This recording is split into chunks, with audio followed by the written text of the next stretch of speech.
She laughed and said, "We're just friends," but the day I held another girl's hand, her smile disappeared, and that's when everything changed. I thought losing her jealousy meant losing her forever, until the truth she'd been hiding finally broke both of us open. She said it so casually, like it meant nothing at all. "We're just friends." No pause. No hesitation. Just 4 words that hit harder than any rejection ever could. I remember standing there, pretending it didn't sting, nodding like I understood, smiling like I was fine. But inside, something cracked. Because friends don't talk until 2 a.m. Friends don't notice the smallest change in your voice.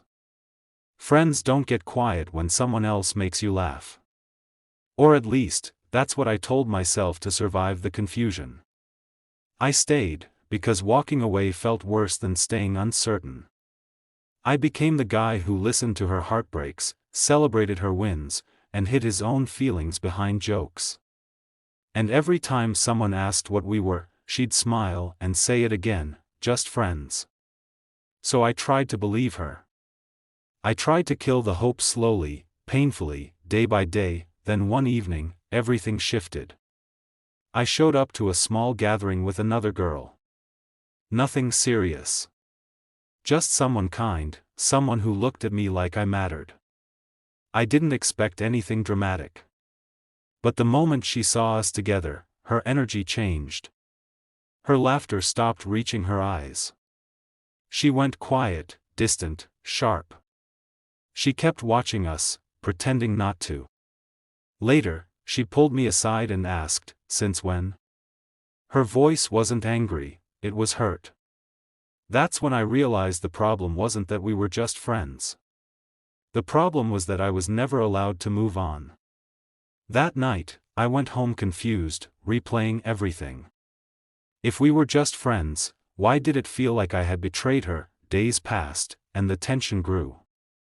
She became colder, shorter with me, yet somehow more present than ever. She questioned my choices, my time, the girl I was seeing. And finally, I asked the question I had avoided for months.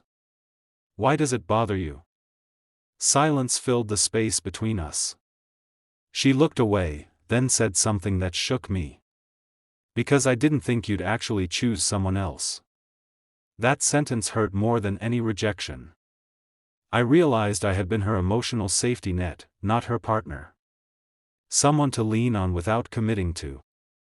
And the hardest part wasn't the jealousy, it was the realization that I had allowed myself to be stuck in that role. I stepped back. Not angrily. Not dramatically. Just quietly. I stopped being available every second. I stopped waiting. And that space did something unexpected. It forced her to feel the absence she never thought she'd have to face. One night, she called me crying. She admitted she was scared, scared of commitment, scared of ruining us, scared of losing me. But fear doesn't excuse holding someone halfway. I told her the truth for the first time without shaking. I can't be just friends with someone I love. The line went silent. For the first time, I didn't rush to fill the gap. Time passed. I focused on myself, on healing, on understanding that love without clarity is self-abandonment. Then one day, she came back, not with jealousy, not with confusion, but with honesty. She told me she finally understood what she lost when she refused to name it.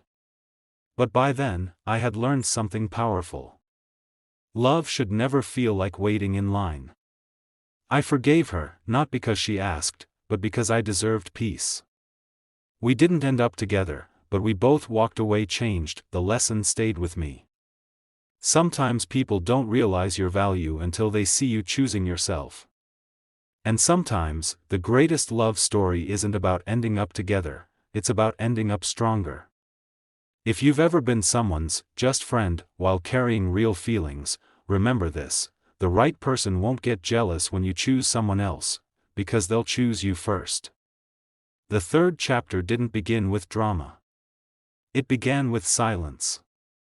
The kind that creeps in when emotions are finally exhausted. We hadn't spoken in days, and for the first time, I didn't rush to fix it. I let the quiet sit.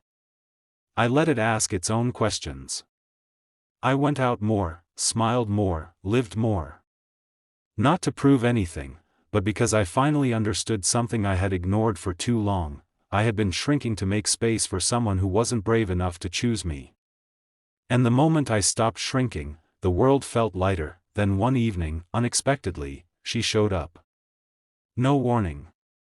No long message. Just her standing there, looking smaller somehow. Not weaker, just real. She didn't start with excuses. She didn't say, "We're just friends." She said, "I didn't know how to lose you until I felt it." Her voice cracked, and for the first time, I heard honesty without fear hiding behind it. She admitted the jealousy wasn't about the other girl, it was about seeing me live without waiting. About realizing I could be loved properly by someone else. She confessed she had always assumed I'd stay, no matter what label she used. And that assumption was her biggest mistake. That I listened. Fully. Calmly.